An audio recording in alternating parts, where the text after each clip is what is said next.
Սաղարթի այս 7 աշխատանքները հոգևոր պատմություն են։ Դրանք պահանջում են դիտում, ապրում և ներհայում։ Էյդարի պատմությունը սկսվում է ծնունդից,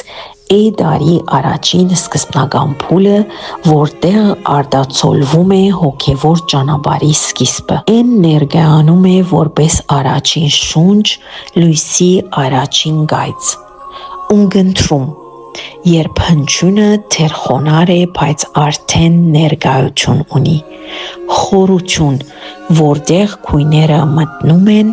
ցույց տալու ներքին ճանապարհը։ Աղոթք, հավաքածուի սիրտն է, այստեղ այն դառնում է ուղղահայաց լույս։ Լուսավորություն, բացվում է ինչպես ներման ճանապարհ։ Խաղաղություն, հնչյունի հանգիստն է։ Եվ վերադարձ, այն կրկին լռության մեջ է, բայց արդեն իմաստավորված։